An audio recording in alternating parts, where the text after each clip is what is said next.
si organe de presse yi nga xamante ni dafa jàpp ne sàlloowuñ ak code de la presse ngir ñu mën a exécuter li nga xamante ni moo di wàllum journalisme wala bokk lépp loo xam ne dafay jëm si média d'abord diir bi nga xamante ni toog nañ ko te émettre wuñ en direct si plateau yi naka nga koy jàngate su ma la laajee loolu parce que yow fi nga doon nekk di jouer en direct.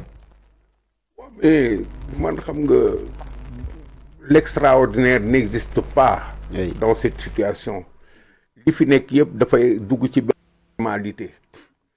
C'est lié à l'idée que nous faisons de cela que nous avons en face.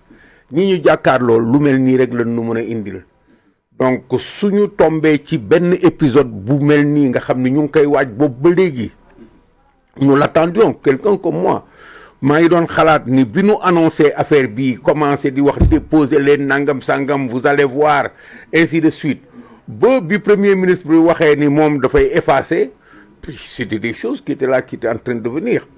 Maintenant qu'on soit arrivé là nous constatons ñun dañu constater rek taxaw parce que comme je vous l'ai dit je ne suis pas victime man mënuma nekk victime ñii parce que je suis là en tant qu'acteur politique face à des acteurs politiques yore nguur war ci def li nga xam ni moom la askan bi di xaar ñu ciy def leneen sama responsabilité mooy jàkkaarloog ñoom pour qu'à chaque fois ma leen di rappeler que du noonu du foofu du noonu du foofu ni ngeen dexale du noonu fi ngeen ko defee du foofu. On est dans l'espace politique pour partager ce qui va dans le sens de gérer les intérêts du pays, de gérer les besoins, les préoccupations des populations. suñu jàddee ñun dañuy taxaw wax leen que ñu def lii nag moi ça ne me surprend pas awma ci benn tàng wala sedd oui ndeysaan c'est pas bon oui ils auraient dit non ñii dañu mën a def lii parce que fekk ñu presse bi fii dañu dund ci Sénégal ñoom ñëw dugg ci géewu politique bi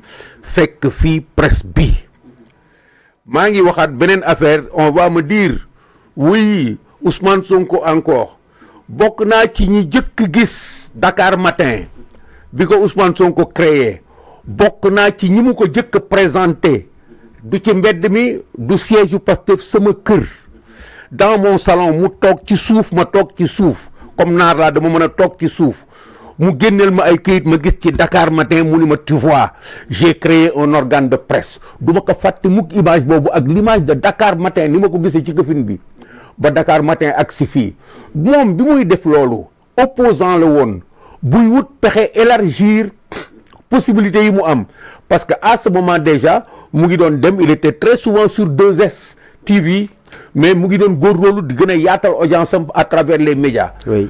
Loolu nag boo ñëwee ba nekk au pouvoir ci situation bi nga xam ni médias yi dañ fi nekk. ñu accepter nga créer loolu accepter nga ànd ak lu mel ni Xalaat TV accepter nga ànd ak ku mel ni Babacar Touré Kewelo accepter nga ànd ak si vers la fin ku mel ni Sans Limite accepter nga ànd ak ay saagakat ay d'autres chaînes que je ne connais pas ou que je connais accepter nga ànd ak des télévisions qui sont là des radios qui sont là ñu porter ce projet ànd ak yow ci loolu ci lu neexul baaxul.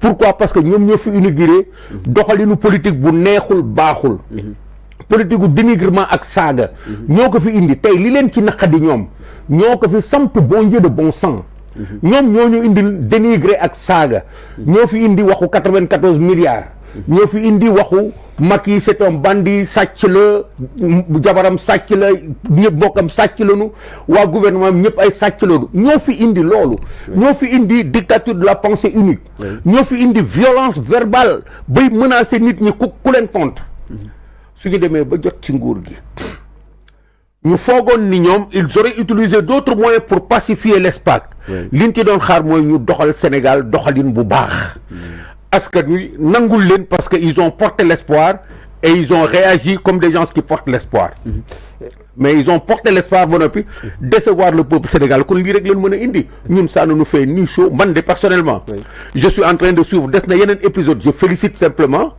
Aïssatou Diop Fall d'avoir réagi comme elle a réagi comme d'autres ont réagi et nous attendons devant d'ailleurs sax si recours boobu nga xam ne déposé na ko moom Aïssatou Diop Fall daal dina si rappeler ministère de communication prérogative yi nga xamante ni am na ko lu si mel ni cité na article 8 pour constitution Sénégal nga xam ne daanaka dafay may askanu Sénégal ku si nekk am possibilité créer yenn entreprise ak article bu 11 te loolu noonu da nga koy lan si dëgg soo répondre normes yi nga wax est-ce que jàpp nga ne fi ñu toll nii ministre bi moom moo war a décider kii mooy doon entreprise de presse bu légal wala kii moom moo koy doon si jamono jooj code de la presse nekk fi ak yeneen yoo xamante ni nii xëy na ñoom lañ dénk wàllu woowu. xam nga man sama position ak sama jugement du lii régler problème bi. li koy régler mu ngi ci fi sunu ay droit ñun ñëpp sampo muy article 8 boobu ngay wax. su nekkee ñu tënku ci ñun ñëpp ba moom kenn terewu ko. terewuñu keneen. tey li ñu mën a xam mooy. loo fi def leneen rek c'est du banditisme. waaw ñoom dañu dund ci épisode bi nga xam ni ñun dañu ànd ak article 8. mu ñu d'accord ni ak jusqu'à l'exceptionnel. kenn warul fi gàllankoor comportement wu acteur de la communication yëpp. du acteur presse bi rek. ñëpp ñi nga xam ne am nañu kàddu ci penc mi. kenn warul leen tere ñu wax parce que au-delà de cette disposition qui concerne l'activité de presse. la création d'organes de presse. il y a les libertés d'expression yi nga xam ni ku nekk am nga ci droit. il y a les professionnels de la presse. mais il y a aussi ceux qui s'expriment à travers la presse qui ont les mêmes droits que les gens de la presse seen droit constitution bi moo ko prévoir. su ñu jëlee loolu yëpp nag léegi résumer que ramener que à la dimension de leur problème qui est de museler le peuple aujourd'hui moi je trouve que c'est une aberration. Cette aberration-là, comme je le dis, nous allons nous mettre en face d'eux comme Aïssata Diop Fall l'a fait. D'autres l'ont fait. Nous allons utiliser tous les moyens.